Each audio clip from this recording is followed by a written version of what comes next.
आमच्याकडे उलटं असतं. देव संतांच्या मागे लागला, काहीतरी मागा काहीतरी मागा.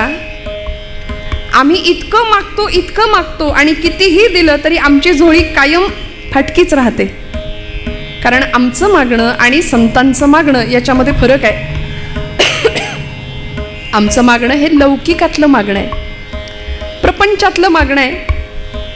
ऐहिकाचं मागणं आम्ही भगवंताकडे मागतो आणि मुळात संसार नश्वर आहे. आम्ही संसारातल्याच गोष्टी मागतो, त्यामुळे त्याही एक ना एक दिवस संपतात आणि वाट्याला येतं ते दुःख.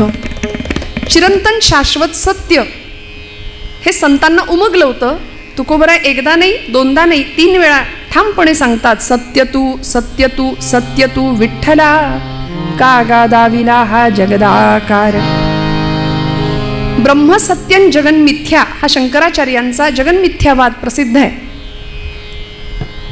श्लोकार्धीन प्रवक्ष्यामि कथये ग्रंथकोटिभिः, ब्रह्म सत्यं जगन्मिथ्या जीवो ब्रह्मैव नापराः. आचार्यांनी आपल्या शिष्यांना सांगितलं, कोट्यावधी ग्रंथांमध्ये जे तत्वज्ञान मी तुम्हाला सांगितलंय, 4 वेद, 18 पुराण, उपनिषद, शास्त्र, या सगळ्याचा अर्क मी तुम्हाला सांगतो एका वाक्यात, ब्रह्म सत्यं जगन्मिथ्या. आणि तेच सत्य सोप्या शब्दामध्ये तुकोबराय आम्हाला सांगतात. पाहिली पुराणे, धांडोळीली दरुशने असा अधिकार संतांचा आहे. त्यामुळे अवघड असलेलं वेदाचं वाङ्मय, वेदांचा तो अर्थ आम्हासीच ठावा, येरांनी व्हावा भार माथा, असं ठामपणे सांगणारे तुकोबराय. अत्यंत गहन असलेलं तत्वज्ञान सोप्या साध्या शब्दामध्ये संतांनी आमच्यापर्यंत आणून दिलं. जसं एखादी आई आपल्या लेकराला दूध भाताचा घास भरवेल, तितक्या प्रेमाने हे तत्वज्ञान, भक्तीचं ज्ञान सोप्या शब्दामध्ये संतांनी आम्हाला दिलं. पण आम्हाला मुद्दाम सोपं अवघड करायची सवय लागली आहे. परमार्थ खरं तर फार सोपा आहे असं संतांनी आम्हाला वारंवार सांगितलं. न लगती सायास जावे वनांतरा, सुखे येतो घरा नारायण. परवा सकाळतर्फे कीर्तन महोत्सव झाला. उद्दिष्ट हेच होतं की ज्यांना कीर्तनाला जायला जमत नाही, वारीला जायला जमत नाही, त्यांच्यासाठी तो कीर्तन सोहळा. आपल्या कामाधंद्याच्या निमित्ताने किंवा काही व्यापानिमित्ताने कीर्तन किंवा वारीला जाणं ज्यांना घडत नाही त्यांच्यासाठी काय होतं, भगवंत येतो का हो आपल्याकडे? उत्तर दिलं देवांनीच गीतेमध्ये, यत्करोषि यदश्नासी यज्जुहोसी ददासी यत् तपस्यसी कौंतेय तत्कुरुष्व मदर्पणम. मी येणार, मी तुम्हाला भेटणार, तुमच्या जवळ येणार, फक्त तुम्ही जे कराल ते मला अर्पण करा. यद्यत कर्म करोमि तत्तदखिलम शंभो तवाराधनम. आचार्य म्हणालेत, जे कर्म करू ते भगवंताला अर्पण, आणि संतांनी तेच केलं. म्हणून तर एक एक शब्द, त्या शब्दातलं एक एक अक्षर हे परतत्वाचा स्पर्श होता त्या अक्षराला. ती साधी सुधी अक्षर नव्हती, ती अक्षरे नवती देखा. माऊली म्हणते, ब्रह्म साम्राज्य दीपिका अर्जुनाला गी चितकळिका प्रगटली असे. एकेका अक्षरात वसे माझा रमाकांत, असं तुकोबराय म्हणतात. रमेचा कांत तो समोर बसलाय, तो एकेका अक्षरात तो आहे असं ठामपणे सांगतात.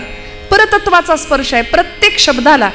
म्हणून तर त्यांचं आयुष्य मोठं आहे. आज आम्हा कुठल्याही कीर्तनकारांचं एकही कीर्तन गाथेशिवाय, ज्ञानेश्वरीशिवाय, नाथांच्या भागवताशिवाय, समर्थांच्या दासबोधाशिवाय पूर्ण होऊच शकत नाही. कारण एक एक अक्षराला परतत्वाचा स्पर्श आहे. आम्हाला ठरवायला लागतं काय बोलायचं आज. पण संतांनी सहज मुखातनं जे शब्द बाहेर काढले त्याला ब्रह्मनिरूपणाचा दर्जा प्राप्त झाला. जयांचे अंतरी भगवंत अचल राहिला निवांत. ते सहजी बोलत ब्रह्मनिरूपण सहज. म्हणून ती हृदयाची भाषा आहे हो. विद्वान मेंदूची भाषा बोलतो, संत हृदयाची भाषा बोलतात. विद्वानाला अर्थ पाहून बोलावं लागतं, संत बोलतील त्याला अर्थ प्राप्त होतो. प्रत्येक शब्दाला अर्थ आहे. म्हणून तर 450 वर्षानंतर तुकोबरायांची गाथा, 750 वर्षानंतर ज्ञानोबांची ज्ञानेश्वरी आजही प्रत्येक मराठी माणसाच्या मनावरती, ओठावरती साम्राज्य करतायत. हे शब्द राज्य करतायत. एवढा दर्जा आणि एवढं आयुष्य आहे त्या काव्याचं, त्या शब्दांचं. तुमच्या आमच्या शब्दाला तितकी किंमत नाहीये. आपलं घरात सुद्धा कोणी ऐकत नाही अशी परिस्थिती आहे की नाही. आमचं नशीब 2 तास कीर्तन करायचं, निदान या गादीचा तो अधिकार आहे, अर्थात आमचा नाही. आम्ही त्या गादीवर उभे राहतो, कुठल्याही गादीला पाय लावला जात नाही. पण कीर्तनकाराचं भाग्य असं आहे की ही नारदांची गादी, पाय रोवून ठामपणे उभा राहू शकतो कीर्तनकार. ज्ञानोबा तुकोबांची केवढी कृपा आहे आपल्या सगळ्यांवरती, संतांवरती. 2 तास आपण सगळे आमचं ऐकता, हे आमचं भाग्य आहे असं म्हणावं लागेल. अलीकडे कुणी कुणाचं ऐकायला तयार नाही. शब्दांना किंमत नाही आपल्या. कारण आपण जर एखादं काव्य केलं तर सकाळी पेपरमध्ये छापून आलं तर ते संध्याकाळी भेळवाल्याकडे पुडी बांधायला जातं. तो पेपर, तो कागद, एवढंच आयुष्य आपल्या शब्दांचं, आपल्या काव्याचं. पण संतांचं काव्य असं होतं अजरामर. आचंद्र सूर्य जोपर्यंत आहेत तोपर्यंत संत वाङ्मय. पृथ्वी शेषाच्या मस्तकावर तरली असं म्हणतात, पण मी ठामपणे म्हणते पृथ्वी संत विचारांवर तरली आहे. कारण आम्ही भाग्यवान आहे, इथे संतांच्या विचारांचं सिंचन झालंय या भूमीमध्ये. 12व्या शतकामध्ये ज्ञानोबांनी ब्रह्मविद्येचा सुकाळ केला. इथं ये मराठीची ये नगरी ब्रह्मविद्येचा सुकाळू करी. मराठी भाषेचं देशिकार लेणं ज्ञानोबांनी 9000 ओव्यांच्या रूपात आमच्या समोर आणून दिलं. पुढच्या काळात तुकोबाराय गाथा निर्माण करतात, त्याच काळात समर्थ रामदास स्वामी शिवथर घळीमध्ये समर्थ त्या कल्याण स्वामींकडून दासबोधाचं सुंदर लिखाण करून घेतात की ज्यामध्ये व्यवहार आणि अध्यात्म या दोन्हीचं दिग्दर्शन, उत्कृष्टपणे मार्गदर्शन आम्हाला संतांनी केलं. आणि हे सगळे संत बघा ना, देवत संत रूपाने प्रत्येक कुळात अवतीर्ण झाले, प्रत्येक जातीत अवतीर्ण झाले. पण आम्ही अशी नतद्रष्ट माणसं आहोत. मी एक विधान कधी कधी करून जाते. 22 जानेवारी रोजी भारतामध्ये एक सुवर्णाक्षरांनी लिहून ठेवावा असा दिवस उजाडला. 22 जानेवारीचा 500 वर्षांचा प्रभूंचा वनवास संपला आणि साक्षात धर्माची मूर्त सिंहासनावर प्रतिष्ठित झाली, प्रभू रामचंद्र. काय घडलं हो? प्रभूंच्या प्रतिष्ठापनेनंतर मला असं वाटतं की भारत देशामध्ये 30 कोटी मुसलमान बांधव एकत्र आले, मुसलमान एकत्र आले. पण 500 वर्षांच्या एवढ्या सबंध काळामध्ये जातीपातीत विभागलेला हिंदू समाज एकत्र यायला तयार नाही. हे आत्ताच्या निवडणुकीवरनं आपल्याला कळलं. आम्ही कुठल्या पक्षाचे नाही, आपण धर्म आणि भागवत पक्ष या पक्षातले आहोत असं म्हणू. पण मला एकच सांगायचं आहे की जो साक्षात धर्म रूपामध्ये सिंहासनावर प्रतिष्ठित आहेत त्याची आराधना संतांनी केली आणि त्या धर्माचं पालन, त्या भक्तीला शक्तीची जोड द्यावी याकरता सगळे संत अंतर्बाह्य कर चळले हो. धर्माचे पालन करणे पाखंड खंडण हेची आम्हा करणे काम बीज वाढवावे नाम, हे ध्येय होतं जीवनाचं.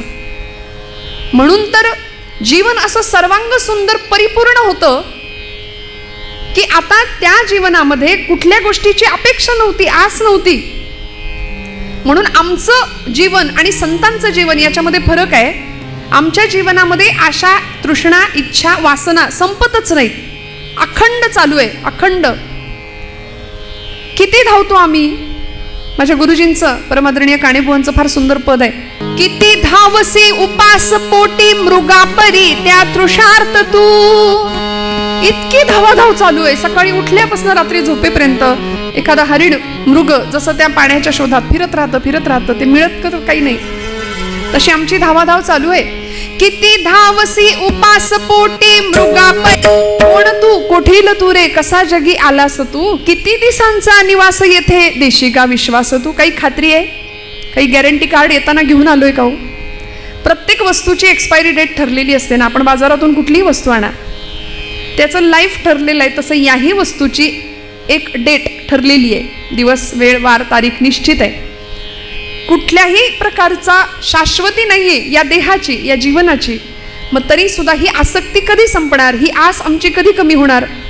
संतांना आमची काळजी वाटली म्हणून खरं तर काय मागावं याचा वस्तुपाठ मागणीच्या रूपाने संत ठेवतात आमच्या समोर. वास्तविक त्यांना मागायची काहीच गरज नाहीये, पण आम्हाला कळावं देवाकडे काय मागायचं असतं. म्हणून ज्ञानोबांनी सुद्धा जगाच्या पाठीवर कुणीच नाही मागितलं असं उदात्त मागणं मागितलं पसायदानाच्या रूपाने. जे खळांची व्यंकटी सांडो तया सत्कर्मी रती वाढो. भूता परस्परे पडो मैत्र जीवांचे.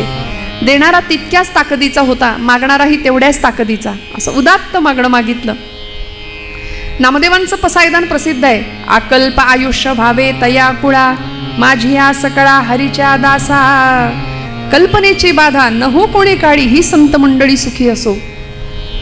आमचे समर्थ रामदास स्वामी, कल्याण करी रामराया, जनहित विवरी, तळमळ तळमळ होतची आहे तुझा तुची सावरी.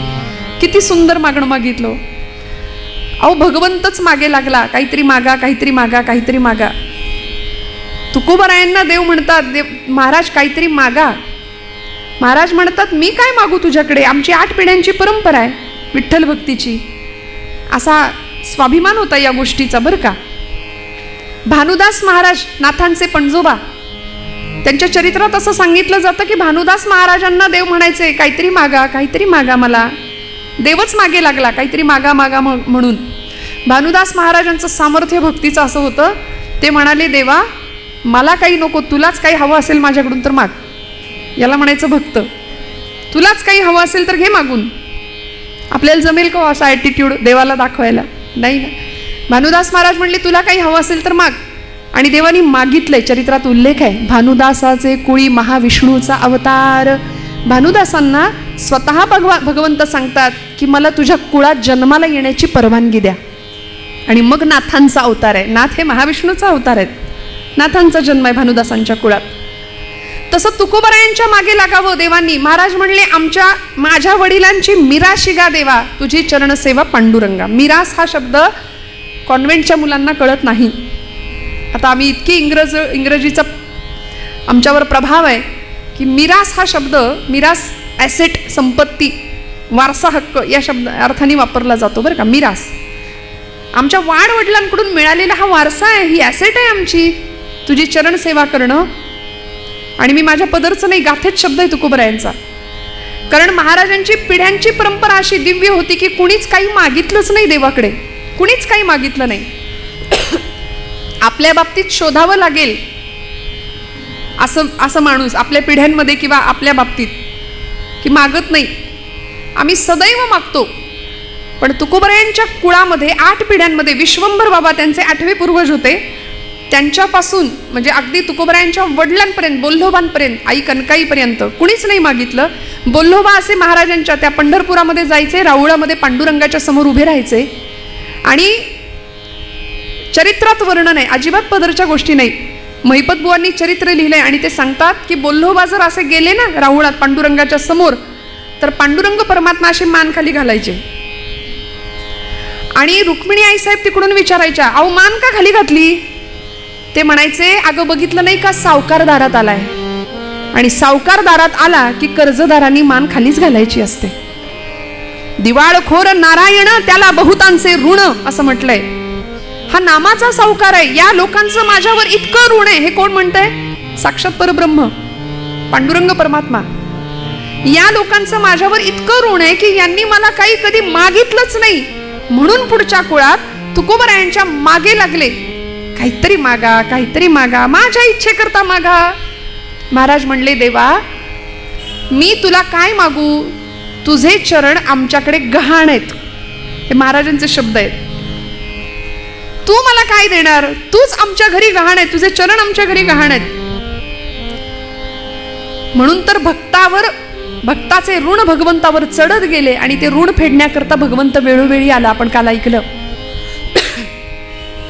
मोरोपंतांची आर्य आहे, ऋण तरी मुठभर पोहे त्याच्या व्याजात हे मनगरी ती, मुद्दलात मुक्ती देणे ही कोण्या साहुकारीची रीती.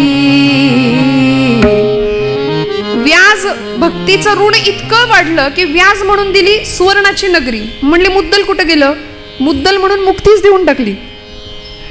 असं आहे देणं भगवंतांचं. देव उदार देता न म्हणे थोडे फार, इतकं दिलं इतकं दिलं. तुकोबाराय म्हणतात मला काही नको, तरी पण देव ऐकायलाच तयार नाही. नाही माझ्या इच्छेकरता महाराज काहीतरी मागा तुम्ही. आणि महाराजांनी या अभंगामध्ये तुकोबारायांनी मागणी ठेवली आपली. देवा हे बघ मला काही नकोय, हे खरं आहे, मी किती वेळचा तुला सांगतोय नको नको, तरी सुद्धा तू माग माग माग म्हणून माझ्या मागं लागलायस. म्हणून मागतो तेवढं दे. आणि अभंगाचं प्रथम चरण तुकोबराय सांगतात, हेची व्हावी माझी आस, जन्मो जन्मी तुझा दास, पंढरीचा वार करी वारी चुकोने दे हरी. हेची व्हावी माझी आस, जन्मोजन्मी तुझा दास. जन्मजन्मांतरीच्या ठिकाणी जीवाचं शिवात्म्याशी मिलन व्हावं हीच अपेक्षा होती संतांची. वास्तविक जीव हा अपूर्ण आहे, त्याला पूर्णत्वाची ओढ लागली आहे. जीव अपूर्ण आहे आणि पूर्ण काय आहे? पूर्ण ब्रह्म आहे. आम्हाला वेदांनी सांगितलं ना, ओम पूर्णमद पूर्णमिदं पूर्णात् पूर्णमुदच्यते पूर्णस्य पूर्णमादाय पूर्णमेवावशिष्यते. पूर्ण काय आहे? पूर्ण ब्रह्म आहे. आणि त्या ब्रह्माची अनुभूती तुम्हाला मला यावी ही संतांची अपेक्षा आहे. म्हणून तर त्यांना जो आनंद मिळाला तो आपल्याला मिळावा. कारण आपण नश्वर संसारामध्ये प्रपंचामध्ये आनंद शोधतोय हे माहिती होतं त्यांना. म्हणून तर काय मागावं याचा वस्तुपाठ दिला, त्याचीच मागणी केली, ते ब्रह्मच मागितलं. जन्मोजन्मी तुझा दास, दास्य भक्ती मागून घेतली. समर्थांनी दासबोधात दास्य भक्तीसाठी वेगळा समास लिहिला. जिथे पंच ज्ञानेंद्रिय पंच कर्मेंद्रिय मन आणि बुद्धी सगळंच तिथे अर्पण करायचंय देवाला, याला म्हणायचं दास्य. आणि दास्यत्व ही कुठली पदवी नाहीये, दास ही कुठली पदवी नाही, दास ही भूमिका आहे, दास ही अवस्था आहे. प्रचंड निग्रहाने भगवंताला समर्पण त्याग करणं. ब्रह्मचैतन्य महाराज म्हणतात, आपण नेहमी ते वाक्य ऐकतो, महाराज म्हणतात देवाला सर्वस्व आपण दिलं पाहिजे. एक वेळ सर्व नाही दिलं तरी चालेल, पण स्व दिला पाहिजे. आम्ही स्व देत नाही आणि तेवढंच बरोबर आमच्या स्वतःकडे ठेवतो, बाकी सगळं त्याला द्यायला आम्ही तयार राहतो. पण स्व भगवंताच्या चरणी समर्पण करावा ही दास्य भक्ती. तुकोबराय सांगतात, जन्मोजन्मी तुझा दास, हेची व्हावी माझी आस. चकार वापरला, भाषेमधला चकार निश्चय दाखवतो. हेची व्हावी माझी आस.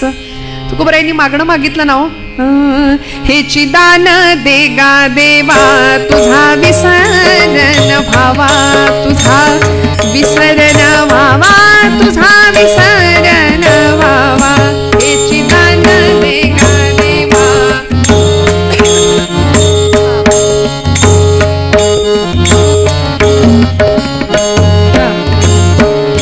गुणगायीन आवडी, गुणगायीन आवडी, हेची माझी सर्व जोडी. गुणगायीन आवडी, हेची माझी सर्व जोडी, हेची माझी सर्व जोडी, हेची माझी सर्व जोडी.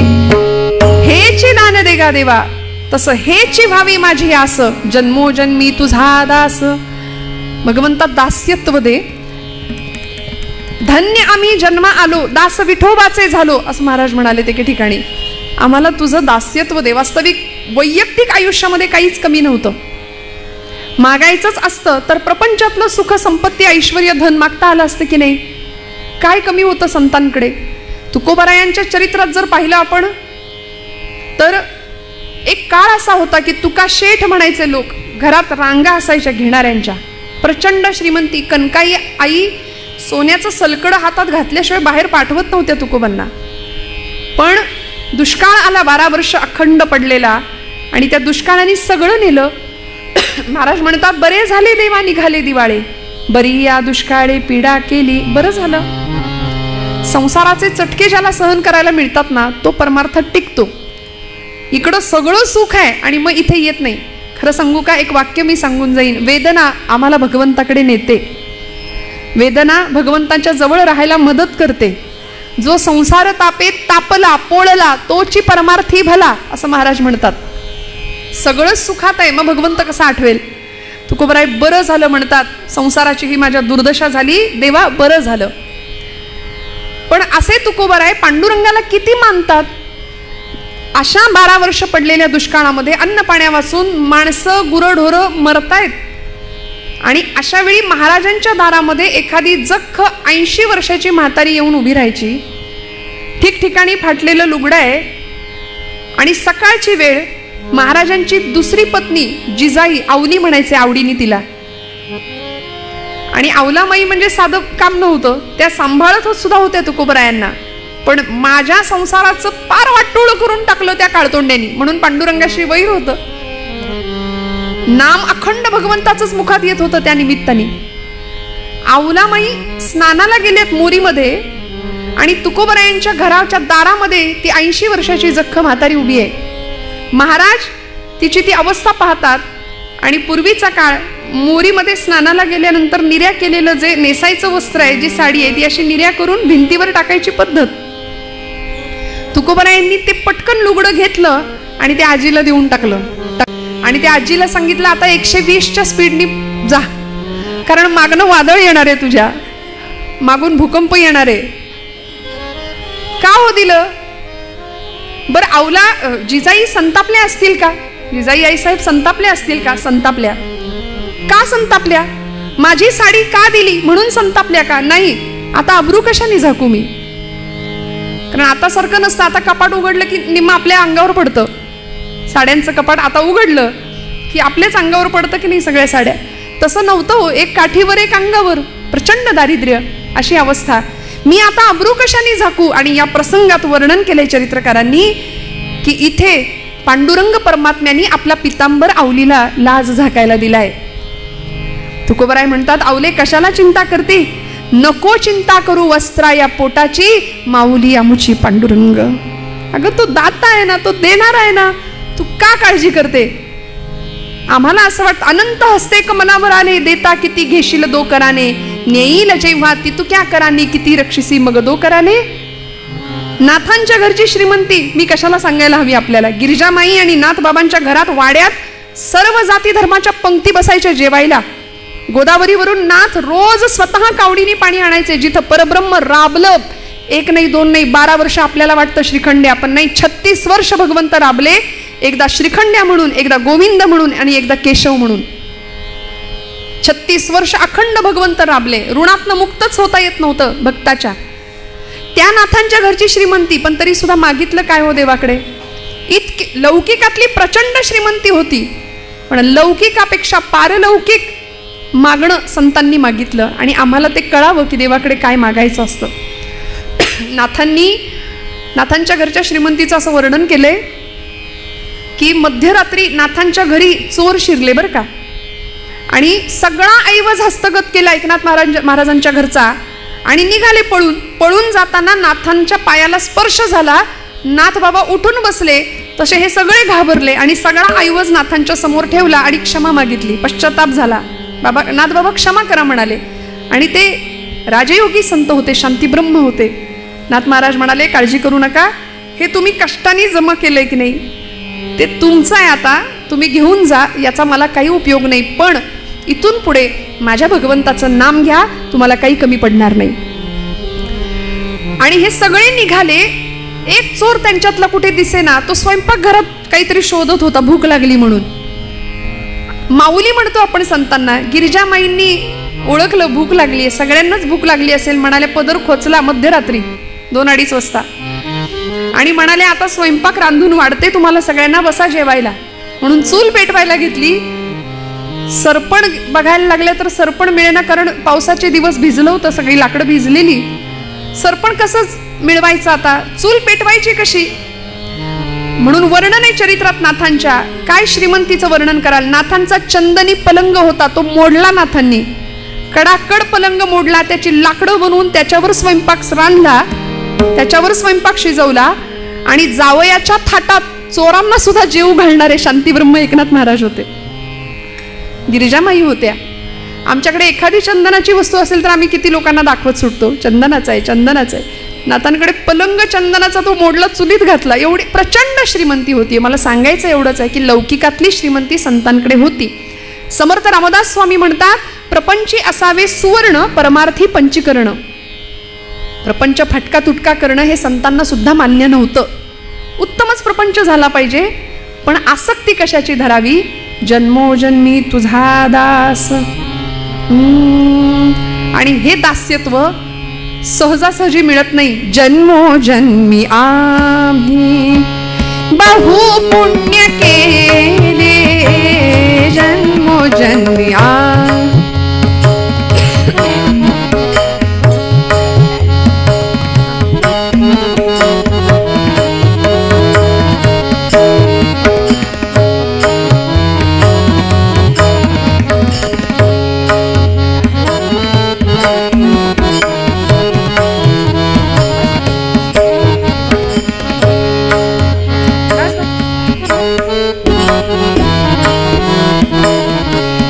जन्मोजन्मी आम्ही, जन्मोजन्मी आम्ही बहु पुण्य केले, तेव्हा या विठ्ठले, तेव्हा या विठ्ठले कृपा केली, जन्मोजन्मी आम्ही, जन्मोजन्मी आम्ही, जन्मोजन्मी आम्ही. अनंत जन्मीचं पुण्य असावं लागेल, सहस्र जन्मा ओळगी जे एक वेळ मुखासी यावया, तेव्हा भगवंत प्रसन्न होतो, कृपा करतो. मी असं म्हणते आपल्या सगळ्यांचं सुद्धा भाग्य आहे, म्हणून आपली पावलं या मंदिराकडे वळली किंवा वळतात. जन्मोजन्मी आम्ही बहुपुण्य केले, तेव्हा या विठ्ठले कृपा केली. तुकोबराय म्हणतात आम्ही भाग्यवान आहोत देवा, मला खरं तर प्रपंचातलं लौकिकातलं काही नको, द्यायचंच असेल तर हेची व्हावी माझी आस, जन्मोजन्मी तुझा दास, पंढरीचा वार करी, वारी चुकोने दी हरी. त्या पंढरपूर नावाच्या त्या जंबूद्वीपावाजी वसलेल्या त्या गावामध्ये तो तिथला मोकाशी पाटील त्याला म्हटलंय, अभंग आहेत संतांचे, पंढरीचे भूत मोठे, आल्या गेल्या झडपी वाटे. तिथे जाणाऱ्या माणसांवरती तो झडप घालतो, असं ते भूत आहे म्हणाले पंढरीचं. बरं दिसायला सावळं आहे, काळ्या आहे ते परब्रह्म, ज्याचा विकारांवर विजय आहे, असा तो 6 वळा, 6 विकारांना ज्यांनी आत वळवलंय असा तो पांडुरंग परमात्मा. काय वर्णन केलं? मृत्यू लोकी एक नगरा, त्याचे नाव पंढरपूर.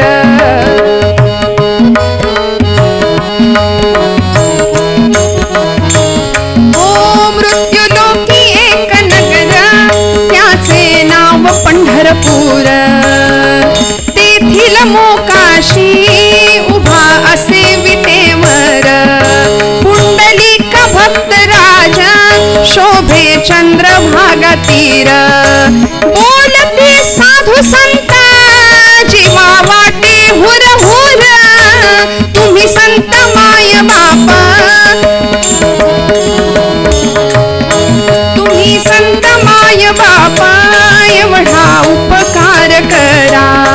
न्यामज तीर्थवारी दाखवा दिनांचा सोयरा, न्यामज तीर्थवारी दाखवा दिनांचा सोयरा. काय बघायचं तिथे पंढरपूरला जाऊन? तिथला तो जो पाटील आहे, मोकाशी म्हटलंय त्याला, तो उभा आहे 28 युगांपासनं, ते सावळ परब्रह्म डोळ्यामध्ये बघावं. अजून काय मागितलं? पंढरीचा वार करी, वारी चुकोने दी हरी. संत संग सर्व काळ, अखंड प्रेमाचा कल्लोळ. संतांचा संग मागितला. आणि जो अत्यंत दुर्लभ आहे, जगामध्ये 3 गोष्टी महाकठीण महादुर्लभ आहेत, आचार्यांनी सांगितल्यात. दुर्लभम त्रयमेव एतत्, देवानुग्रह हेतुकम मनुष्यत्वम मुमुक्षुत्वम महापुरुष संश्रयः. ज्यामध्ये संतांचा संग अतिशय दुर्मिळ आहे, भल्या भल्यांना तो लाभत नाही. तो संत संग भगवंता मला दे, कारण संतांचा संग माझ्या आयुष्यामध्ये फार मोठं परिवर्तन घडवून आणू शकतो, नवे मला जीवनमुक्त अवस्थेला पोहोचवू शकतो. काय करतात संत? संत आम्हाला निस्संग करतात, निर्मोही करतात, निश्चल करतात आणि जीवनमुक्त अवस्थेला नेऊन पोहोचवतात. संतांचा संग मानवी आयुष्यामध्ये किती हितकारक आहे. यासाठी तुकोबराय सुद्धा म्हणाले, ऐसी यांचा संग देई नारायणा, ओलावा वचना जयांचिया. काय आहे लक्षण संतांची हो? मी पटकन सांगून पुढे जाईन. प्रसिद्ध श्लोक आहे, करवन्नोद्वहते न निंदति परान् नो भाषते निष्ठुरम, उक्तं केनचिदः प्रियञ्च सहते क्रोधञ्च नालम्बते, श्रुत्वा काव्यमलक्षणं परकृतं संतिष्ठते मूकवत्, दोषाच्छादयते स्वयं न कुरुते एतत्सतां लक्षणं पंढरीनाथ. संतांची लक्षणं सांगितली. म्हणाले ज्यांचा संग करायचंय ती ओळखायची कशी माणसं? काहीतरी क्रायटेरिया असेल ना. गळ्यात माळ, रुद्राक्षांच्या माळा, भस्माचे पट्टे ओढले म्हणजे संत झाले का? नाही. संन्याशाचे सोंग संपादिता चांग, परिवैराग्याचे अंग आणिता नये असं म्हटलंय.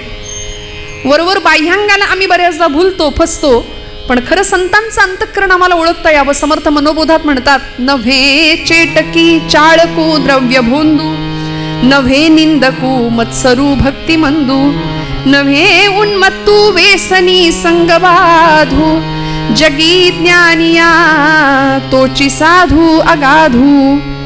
कसा ओळखायचा संत साधू? गर्वन्नोद्वहते. पहिली गोष्ट, गर्व नाही. संतांकडे कधीच गर्व नाही. मला असं परवाच एक विधान व्हॉट्सअपवर सांगायला काय हरकत आहे, वाचायला मिळालं. व्हॉट्सअप नावाचं विद्यापीठ पण कधी कधी फार चांगलं असतं, नाही का? कधी चांगले विचार ऐकायला वाचायला मिळतात. असं वाक्य आलं, म्हणाले काही माणसं लाखात एक असतात, काही माणसं लाखात एक असतात, काहींकडे लाखो असतात पण ती माणसात नसतात. त्यामुळे ऐहिक संपत्तीतच आम्ही इतके रमतो, संतांकडून काय घ्यायचो? किती कळवळ आहे जीवना परिस्थितीविषयीचा, समाजाविषयीचा. कुठल्याही परिस्थितीचा गर्व नाही. गर्वन्नोद्वहते न निंदती परान. दुसऱ्याची निंदा ज्याच्या चित्ताला सुद्धा शिवत नाही. आमच्या बाबतीमध्ये सकाळी उठल्यापासून रात्री झोपेपर्यंत आपण आपलंच आत्मपरीक्षण करावं की आम्ही आमची वाणी अनेकांची निंदा करण्यामध्ये किती दूषित करतो.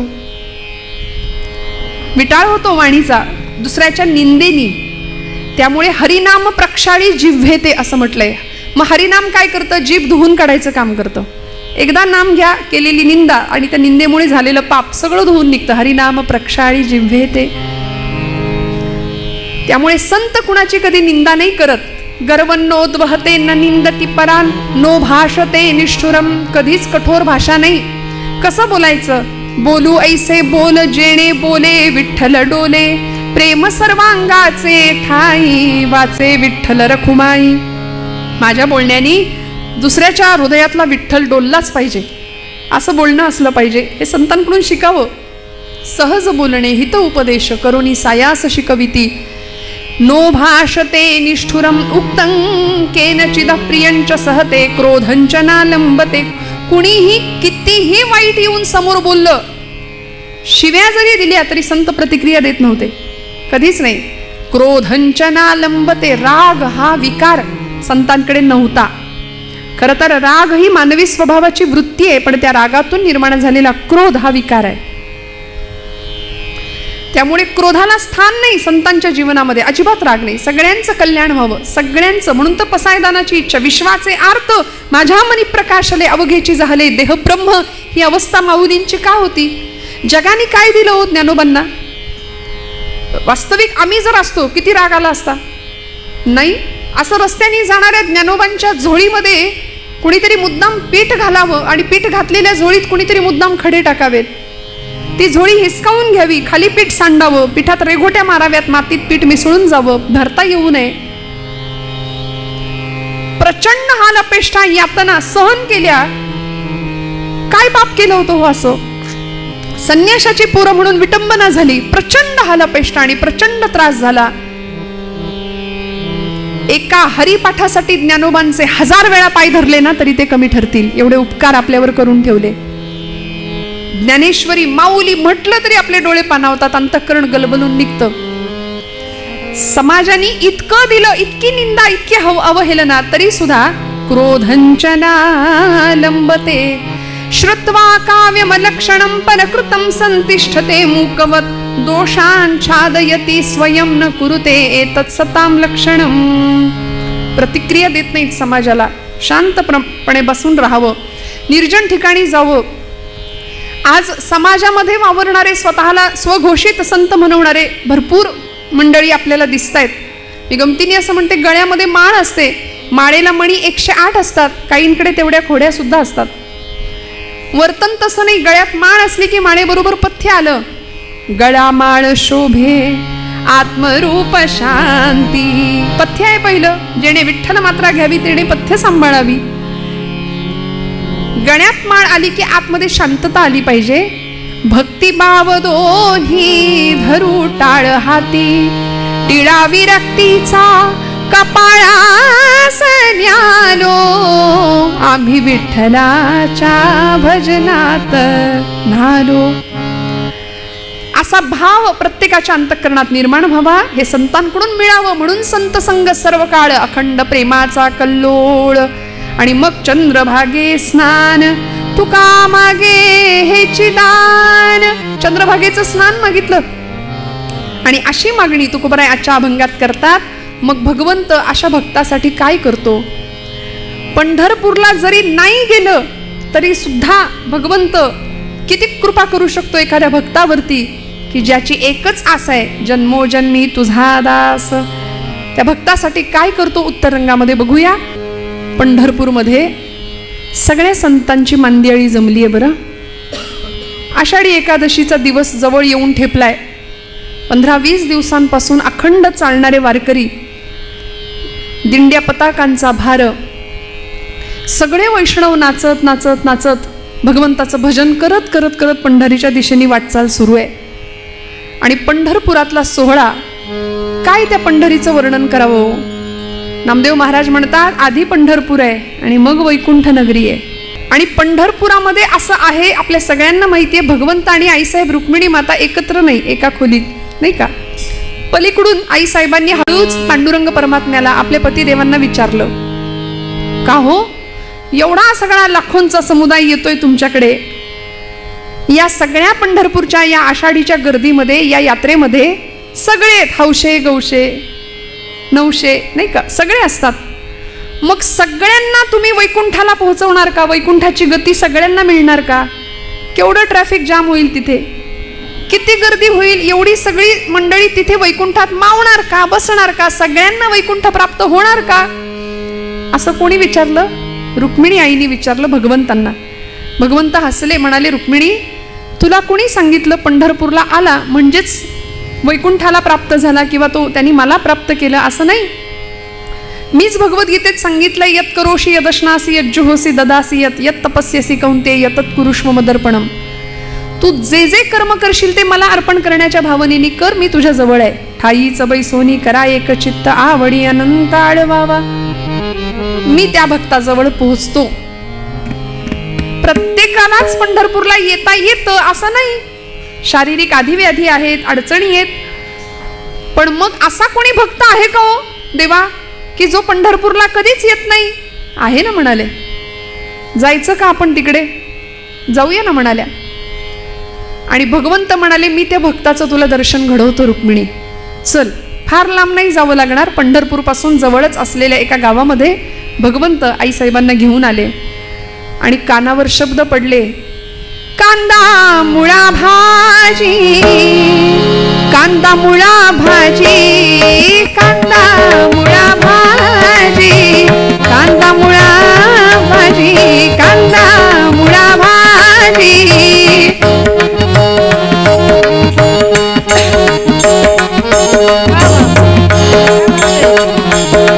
कांदा मुळा भाजी, कांदा मुळा भाजी, अवघी विठाई माझी, अवघी विठाई माझी, अवघी विठाई माझी, अवघी विठाई माझी, अवघी विठाई माझी, अवघी विठाई माझी.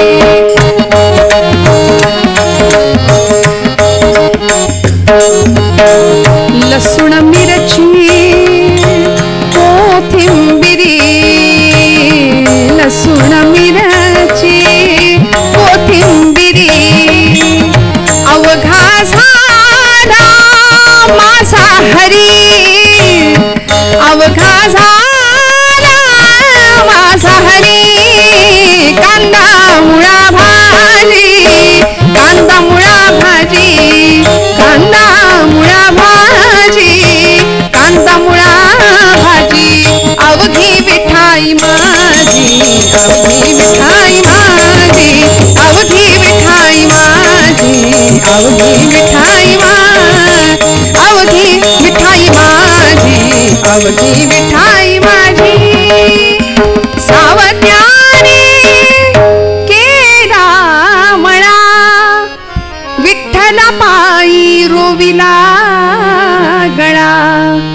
कांदा मुळा भाजी, कांदा मुळा भाजी.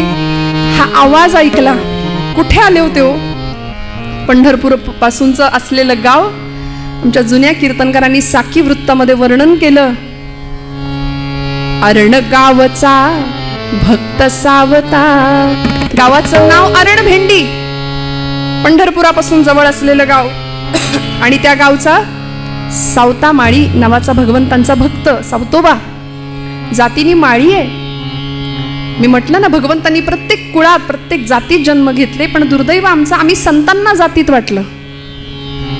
संत वाटून घेतले, हे आमचे ते तुमचे. संतांना आम्ही जातीत वाटलं, आम्ही मातीत जाणार एवढं नक्की. काय सावतोबांचा अधिकार होता? अरण गावचा भक्त सावता. अरण गावचा भक्त सावता. माळी धन्य झाला हो. माळी धन्य झाला जयाने वनमाळी मोहिला. जयाने वनमाळी मोहिला हो.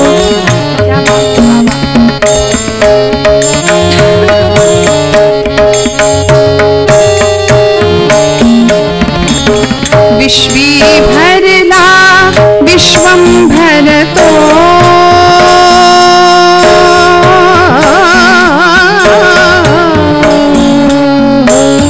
विश्वी भरला विश्वंभर तो. विश्वी भरला विश्वंभर तो. नाम विठो त्याचे तत्व हे हृदय वसे जाचे. तत्व हे हृदय वसे जाचे. अरण गावचा भक्त सावता. माळी धन्य झाला जयाने वनमाळी मोहिला. जयाने वनमाळी मोहिला. जयाने वनमाळी मोहिला. या अरणगावचे भक्त सावतोबा पांडुरंगाचे निष्ठावंत भक्त आहेत. भगवंत आईसाहेब रुक्मिणी आईंना घेऊन आलेत. बांधावर उभे राहिले त्या मळ्याच्या आणि समोरचं दृश्य दाखवलं. ते बघतो, डोईला फेटा बांधलाय, धोतर आहे, करवती काठी, अंगरखा घातलाय, शेतामध्ये काम करतोय, मळा राखणी करतोय. प्रत्येक रोपट विठ्ठल समजून जगवतोय, विठ्ठल स्वरूपात बघतोय. प्रत्येक कार्यामध्ये तो मला पाहतो. आणि हा माझा भक्त कधीच पंढरपूरला आला नाही ना, तरी तो मला प्रिय आहे. रुक्मिणी आईंनी पाहावं आणि समोरचं दृश्य दिसलं. माध्यान्नीची वेळ. सावतोबांची पत्नी सावित्रीबाई डोक्यावर भोजन घेऊन पाटीमध्ये करवती काठी, त्या इरकली काठाचं लुगडं सोलापूर पद्धतीचं, सोलापूर साईडला मिळतात नाही का, तशा सुंदर ती खानदानी लुगडं असं नेसलेल्या त्या सावित्रीबाई. डोक्यावर पदर आहे, शालीनता, कपाळावर रुपया एवढं कुंकू. आता रुपयाचं अवमूल्यन झालं त्यामुळे कुंकू गेलं. आणि पूर्वीच्या महिला किंवा आपण वारीमध्ये सुद्धा अशा काही महिला पाहतो की अगदी रुपया एवढं कुंकू कपाळाला, असं सुंदर. फार अलंकार नाही हो, गळ्यामध्ये एकच सौभाग्याचा अलंकार. आणि प्रचंड सुंदर असं ते रूप सावित्रीबाईंचं. आल्या, डोक्यावर जेवण होतं, भोजन होतं. ती पाटी भोजनाची खाली ठेवली आणि सावतोबांना सांगितलं, कारभारी ऊन बरीच डोक्यावर आले, ती बैलासनी मोकळं करा, त्यांना चारा पाणी घाला आणि बसा बरं जेवायला. काय आनंद असेल ना या जेवणाचा, कल्पना करा ना. म्हणजे मस्त आंब्याच्या हिरव्यागार सावलीखाली, कडाक्याच्या उन्हामध्ये, त्या सावलीखाली गरम गरम भाकरी, ठेचा, झुणका. आता एकादशी दिवशी तुम्ही म्हणाल असं काही काही बोलता ताई, म्हणजे ऐकताना तर पाणी सुटतं तोंडाला, आम्हाला बोलताना सुद्धा पाणी सुटू नये म्हणजे झालं. काय त्या जेवणाची चव हो. हां, 5 स्टारमध्ये सुद्धा अशी चव मिळणार नाही. त्यात पत्नीच्या हातचं, तिने आग्रह करून वाढलेलं. भोजेषु माता, पत्नी सुद्धा जेवायला वाढते तेव्हा आई वाढते असं वाटलं पाहिजे बरं का, असं शास्त्रकारांचं म्हणणं आहे. वाटत नाही ते वेगळं. आणि सुंदर छान आग्रहाने सावित्रीबाई भोजन वाढतायत सावतोबांना. 2 जण जेवायला बसले. सावतोबांनी बैलांना मोकळं केलं, पाणी दिलं, चारा दिला, भोजनाला बसले. पहिला घास मुखात घातला आणि दोघांची चर्चा सुरू झाली, संवाद सुरू झाला. सावित्रीबाई विचारतायत, धनी कारभारी, बऱ्याच दिवसापासून तुम्हाला काही विचारीन म्हणते, आज अगदीच राहावे ना, विचारू का हो? विचार ना म्हणाले, काय मनात असेल ते विचार. तुम्ही पांडुरंगाचे भक्त आहात, गळ्यात तुळशीची माळ आहे, कपाळाला गोपीचंदनाचा टिळा आहे, पांडुरंग पांडुरंग पांडुरंग सतत नामस्मरण करता, पण कधी पंढरीला गेलेलं पाहिलं नाही मी, कधीच पंढरपूरला जात नाही. सावतोबा म्हणाले, हा प्रश्न आहे का तुझा? सांगतो म्हणाले, मी पंढरपूरला का जात नाही. सावतोबा प्रश्नाचं उत्तर देतात. उठले तिथनं, भोजन उरकलं आणि जिथं बैल होते ना त्या बैलांजवळ गेले. आपल्या पत्नीला सांगतायत, तुझ्या प्रश्नाचं उत्तर देतो, माझा पांडुरंग फक्त विटेवरच आहे असं वाटतं का ग तुला? नाही, माझा पांडुरंग सगळीकडे आहे. कुठे आहे सांगतो, आपल्या मळ्यात सुद्धा येतो. सांगू कसा आहे, कुठे आहे? बैलांच्या पाठीवर एक थाप मारली आणि सांगितलं, बैल विठ्ठल शेत विठ्ठल, माझे बैल विठ्ठल स्वरूपात आहेत, माझा सगळा मळा साक्षात विठ्ठल आहे. बैल विठ्ठल शेत विठ्ठल विश्व विठ्ठल गे, बैल विठ्ठल शेत विठ्ठल विश्व विठ्ठल गे, विठ्ठल वाणी मोठ काळी ती बी विठ्ठल गे, विठ्ठल वाणी मोठ काळी ती बी विठ्ठल गे, बैल विठ्ठल शेत विठ्ठल विश्व विठ्ठल गे, विठ्ठल वाणी मोठ काळी ती बी विठ्ठल गे.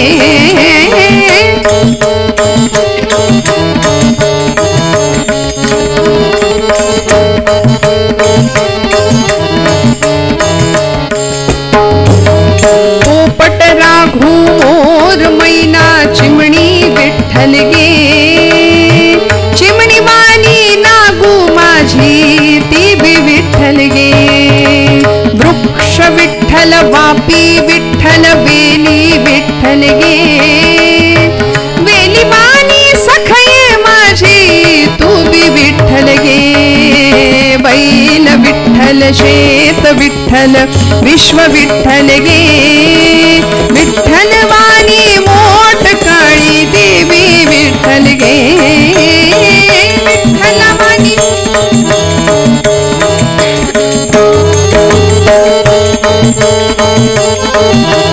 देवी विठ्ठल गे.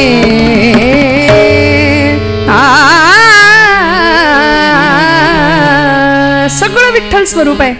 सर्व चराचर सूर्य चंद्र गे, गमते विठ्ठल गे, विठ्ठलाचा दास सावत्या त्यो बी विठ्ठल गे. सगळं विठ्ठल आहे. अगं तू एखाद्या वृक्षाच्या आधाराने जशी वाढणारी वेल असते तशी प्रपंचामध्ये माझ्यासोबत तू आहेस. तू सुद्धा विठ्ठल स्वरूप आहे. आपली नांगिता 8 वर्षाची ती सुद्धा विठ्ठल स्वरूप आहे. सगळ्या चराचरामध्ये एको देव हा सर्व भूतेषु गूढ हा सर्व व्यापी सर्व भूतांतरात्मा. हे उपनिषदांचं तत्वज्ञान सावतोबा सोप्या शब्दात आपल्या पत्नीला सांगतायत. सर्वभूती परमात्म तत्व आहे हे पत्नीला कळालं आणि एवढं सांगत असताना तेवढ्यात त्यांच्या कमरेला अशी मिठी मारली मागून. 8 वर्षाची त्यांची नांगिता नागू नावाची मुलगी धावत आली. म्हणाली, बाबा बाबा, आमच्या शेजारच्या मळ्यातल्या माझ्या सगळ्या मैत्रिणी आता आषाढीला पंढरपूरला चालल्यात. बाबा आपण पण जाऊया ना पंढरीला. आता पत्नीला सांगितलेलं तत्वज्ञान या मुलीला कसं कळणार, म्हणून तिच्या भाषेत सावतोबा सांगतात, नागू अगं वेडे, आपण पंढरपूरला जात नाही ग. बाबा का नाही जातो? आपण जात नाही कारण हा जो मळा आपण राखतो की नाही, हा मळा पांडुरंगाचा आहे. काय सुंदर शिकवावो. कुळी कन्या पुत्र होती जे सात्विक तयांचा हरिख वाटे देवा. काय संस्कार असावेत. आपण सगळं जमवतो, इतकं जमवतो, पण हे सगळं त्याचं आहे हे आपल्याला कधी कळणार. हा सगळा मळा पांडुरंगाचा आहे हे सावतोबा नागूला सांगताय. आपण त्याचं कुळ म्हणून काम करतो. सावतोबांना नागू हुशार होती. ती म्हणाली, बाबा कुळ म्हणून काम करतो तर मग आपला मालक झाला तो. हो, आपला मालक आहे तो, तसा तर तो जगाचा मालक आहे. मग येत नाही कधी खंडणी वसूल करायला, वाटा मागायला, हिस्सा मागायला आलं पाहिजे ना त्यांनी. आता प्रश्न पडला सावतोबांना. सावतोबा म्हणाले, नागू येईल बर का, पांडुरंग येईल, तू बोलावलंस की तो येईल. सावतोबांच्या मुखातनं साक्षात परमात्मा बोलून गेला, तू बोलाव भगवंत येईल. त्या 8 वर्षाच्या लेकरांनी मनावर घेतलं बरं का. त्या 8 वर्षाच्या लेकरांनी तेवढंच मनावर घेतलं आणि ठरवलं पांडुरंग मळ्यात आला पाहिजे, पांडुरंग मळ्यात आला पाहिजे. म्हणून पट पट पट पट परकर पोलक्यातली ती मुलगी परकराच्या ओच्यामध्ये पटापट भाजीच्या पेंड्या बनवून अशा घेतल्या आणि दिंड्या निघाल्या होत्या पंढरीच्या दिशेने. त्या दिंडीच्या एक दिंडी येताना दिसली, त्या दिंडीच्या सामोरी येऊन उभी राहिली आणि त्या दिंडीच्या मालकांना सांगू लागली, अहो पांडुरंग आमच्या मळ्याचा मालक आहे. बाबा म्हणतात की ही भाजी तू त्याला पोहोचव आणि माझा निरोप सांग, पांडुरंग येईल आमच्या मळ्यात. वारकरी दादा पंढरपूरला निघालात ना हो? ते म्हणाले हो. मग माझं एक काम कराल, आमच्या मळ्यातली ही भाजी पांडुरंगाला द्याल का हो? सावतोबा सांगत होते, आपण जर पंढरपूरला गेलो तर लाखोंच्या संख्येने लोक इथं थांबतात, इथे आपण त्यांना शिधा देतो, हजारोंच्या मुखातनं पांडुरंग स्वतः इथं भोजन करतोय, मग आपण पंढरीला जाऊन कसं चालेल? ती नागू त्या वारकऱ्यांना सांगते, माझी एवढी भाजी पांडुरंगाला पोहोच कराल का? ते वारकरी उलट्या काळजाचे होते बरं का जरा. मी म्हटलं ना, ते म्हणाले बाप तर जातच नाही कधी पंढरपूरला, आणि इथं आम्हाला तुझी भाजी न्यायला आम्हाला काही हमाल समजलीस, गडी समजलीस, चल बाजूला हो तिकडं. ढकलून दिलं तिला. सगळी भाजी पायाखाली तुडवत निघून गेले हो. सावतोबा म्हणतात, एवढ्याशा लेकरात पांडुरंग दिसला नाही, विटेवर कसा दिसेल? आणि हे भगवंतांनी खरं करून दाखवलं. सगळे निघून गेले, रडायला लागली, सगळी भाजी चुरगळून गेली, पायाखाली खराब झाली. पुन्हा आली, बाबांना सांगते, बाबा भाजी खराब झाली. सावतोबा म्हणतात, काळजी करू नको, पुन्हा घे, पुन्हा उभी राहा आणि पांडुरंगाला भाजी पोहोच होते का बघ. पण या मुलीचा संकल्प असा होता, निश्चय असा होता की वाटेल ते झालं तरी पांडुरंगाला भाजी पोहोचल्याशिवाय मी जेवणारच नाही. अन्नाचा कण नाही, पाण्याचा थेंब नाही पोटात घेणार. हा 8 वर्षाच्या लेकराचा संकल्प आहे श्रोते हो. 8 वर्षाच्या लेकराचा संकल्प. 9मीचा दिवस संपला, 10मीचा दिवस संपला, संध्याकाळची वेळ, डोळे खोल गेले, पोट खापाटीला गेलं, पोटात अन्नाचा कण नाही 2 दिवस त्या पोरीच्या. पण पांडुरंगाला भाजी पोच झाली पाहिजे हा संकल्प होता. पुन्हा उभी राहिली. सावतोबा सांगतायत, लेकरा 2 घास खाऊन घे. नाही नाही बाबा, पांडुरंगाला भाजी पोहोचली पाहिजे, पांडुरंगाला निरोप माझा व्यवस्थित पोहोचला पाहिजे. तिची ती अवस्था पाहिली. सावतोबा पांडुरंगाला अर्जव करतात, भगवंता तू माझ्या शब्दात मुखातून बोललास ना, तुची श्रोता वक्ता ज्ञानासी अंजन, सर्व होणे जाणे तुझी हे हाती, आता तू बघ काय ते. आणि मग मात्र सहृदय दयागण भगवंताला सहन नाही झालं, वीट सोडावी लागली. आणि नुसते नाही, वारकऱ्याच्या वेशामध्ये दिंडी मालक बनून, गळ्यामध्ये मृदंग वीणा घेऊन भगवंत 10 दिशाच्या दिक्पालांना वारकरी बनवलं आणि भगवंत स्वतः दिंडी प्रमुख म्हणून समोरनं दिंडी घेऊन आले. जय विठ्ठल जय हरी विठ्ठल जय विठ्ठल बोल. चंद्रभागे तीरी करताल करी, झाला वारकरी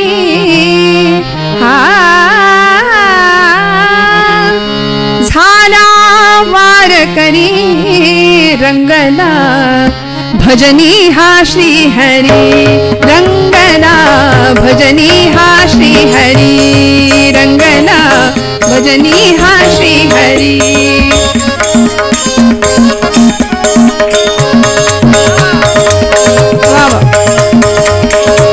रंगला भजनी हा श्री हरी. जय विठ्ठल जय हरी विठ्ठल जय.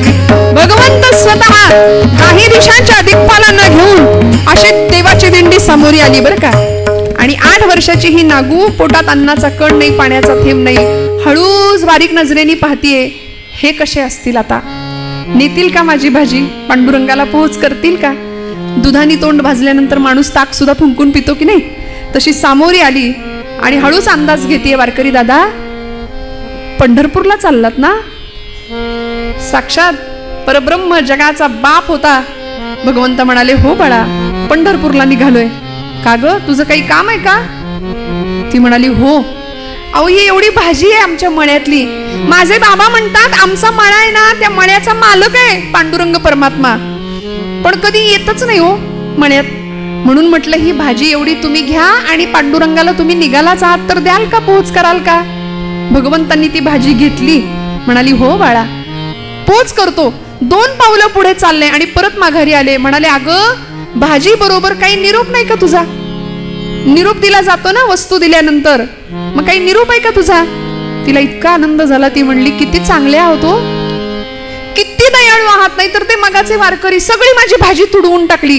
तुम्ही किती दयाळू आहात, अगदी आमच्या पांडुरंगासारखे. भगवंत म्हणले माझं मेकअप चुकलंय की काय, हिनी ओळखलं की काय मला?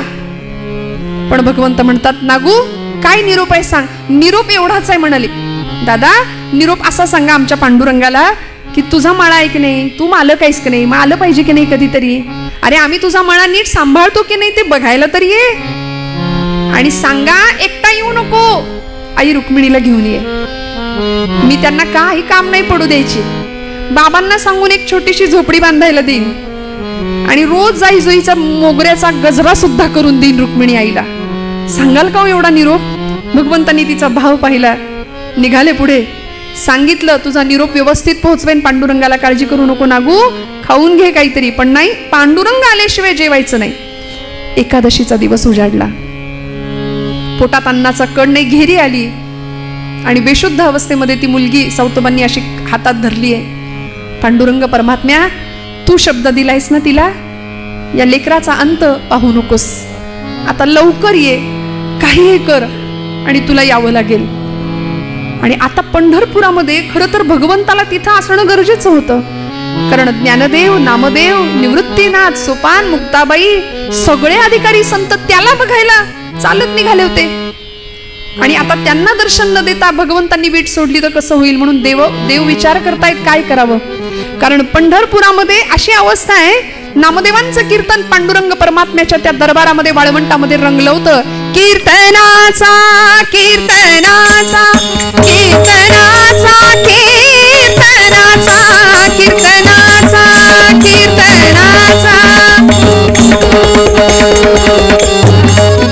कीर्तनाचा गजर होत, कीर्तनाचा गजर होत, संत भार पंढरीत, संत भार पंढरीत, संत भार पंढरीत. क्या बात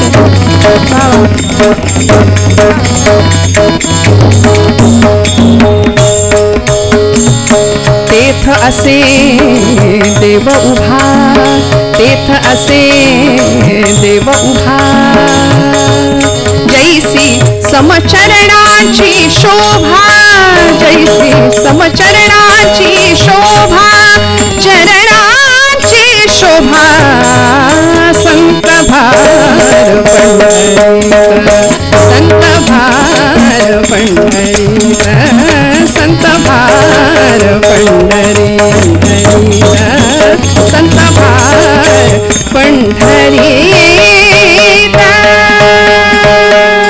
सगळ्या संतांची मांदियाळी पंढरपूरमध्ये आहेत. आणि आता ज्ञानदेव, नामदेव, निवृत्तीनाथ पांडुरंगाच्या समोर उभे आहेत. सगळे नमस्कार करून माघारी जात आहेत. पण ज्ञानदेवादी अधिकारी संतांना कळलं की विटेवर देव आहे पण चैतन्य नाहीये. नामदेवांनी विचारलं, ज्ञानदेवा कुठे गेले असतील? पांडुरंग परमात्मा कधीच जात नाही पंढरपूर सोडून, आणि कुठे गेले असतील? ज्ञानदेव दादा हसले आणि म्हणाले, न येणाऱ्या भक्ताकडे. पंढरपूरला न येणाऱ्या भक्ताकडे गेलेत. म्हणाले चला आता जाऊया. आणि इकडे भगवंत सावतोबांच्या मळ्यात दाखल झाले. सावतोबांना म्हणाले, सावतोबा मला लपवा, म्हणाले लवकर, कुठेतरी माझ्या मागे चोर लागलेत. सावतोबा म्हणाले, देवा कुठे लपू? मळ्यात लपता का? नको म्हणाले, शोधून काढतील. मग माळ्यावर लपता का? नको म्हणाले, तिथूनही शोधून काढतील. अशा ठिकाणी लपवा की मला कुणीही शोधू शकणार नाही. सावतोबा सद्गतीत झाले. भगवंतांनी नागूची अवस्था पाहिली. स्वतः तिच्या मुखात पाणी घातलं, सांगितलं, नागू ओठ, मी आलोय, तुझा निरोप मला पोहोचला. नागूने डोळे किलकिले केले आणि म्हणाली, काय म्हणालात देवा? पांडुरंग आलात? आणि हे काय, रुक्मिणी कुठे? रुक्मिणी आई साहेब कुठे? निरोप नीट पोहोचला नाही का तुमच्यापर्यंत? भगवंत म्हणतात, अगं कुठली रुक्मिणी, कुठलं काय, मला आधी लपवा, म्हणाले चोर लागलेत माझ्या मागे. सावतोबा म्हणाले, भगवंता माझ्या या हृदया व्यतिरिक्त तुम्हाला लपवायला माझ्याकडे दुसरी जागा नाही. सावतोबांनी काय केलं, एक छान धारधार विळा घेतला, त्यांनी आपलं हृदय छाती चिरली, असं कथा आपल्याला सांगते. आता आपण सुद्धा जर असं घरी गेल्यावर आज केलं तर जमेल का हो आपल्याला? या कथेचा अर्थ असा आहे, हे कोडं सावतोबांनी सोडवलंय. सावता सागर प्रेमाचा आगर, धन्य त्याची माता, धन्य त्याचा पिता, धन्य त्याची माता, धन्य त्याचा पिता, साठविला नाता, साठविला नाता, त्रैलोक्याचा सावता सागर, प्रेमाचे आगर, सावता सागर, प्रेमाचे आगर. हृदयस्थ बंदिवान भगवंतांना करून ठेवला. आणि ते हृदय कसं असावं लागेल?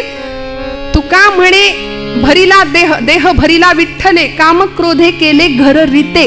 षडविकारांनी भरलेलं जे हृदय आहे ते रिकामं करावं लागेल, आणि मग त्या भाडेकरूंना हकलवल्यानंतर देव आमच्या हृदयात येऊन बसेल. अशा हृदयामध्ये सावतोबा त्याला बसवतात. जनाबाईंनी सुद्धा हे कोडं सोडवलंय, हृदय बंदीखाना केला, आता विठ्ठल कोंडीला. भगवंताला लपवलं सावतोबांनी. या पद्धतीने सगळी संत मंडळी पोहोचली सावतोबांच्या मळ्यात, आणि सगळे अधिकारी संत सांगतात, सावतोबा भगवंतांचं दर्शन आम्हालाही द्या. आज आषाढीचा पर्व काळ आहे, आम्हाला देवाला बघायचंय. असं कसं आजच्या दिवशी भगवंत आम्हाला दिसला नाही, कसं चालेल? आम्हाला देवाला बघायचंय. नामदेव महाराज हसत होते. वर्णन आहे चरित्रात गंमत. नामदेव महाराज म्हणतात, सावतोबा तुम्ही माळी आहात, बागकाम उत्तम कराल, मळा उत्तम फुलवाल, पण म्हणाले शिवणकामातली चूक माझ्या लक्षात आलीये.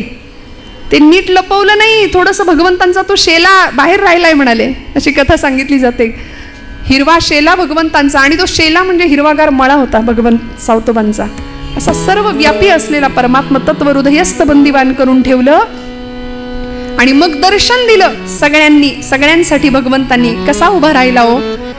त्या भगवंताला एकच आस केली तुकोबरायांनी, हेची माझी भावी आस, जन्मोजन्मी तुझा दास, पंढरीचा वार करी वारी चुकोने ती हरी. भगवंता संत संग सर्व काळ, अखंड प्रेमाचा कल्लोळ, चंद्रभागे स्नान तुका मागे हेची दान.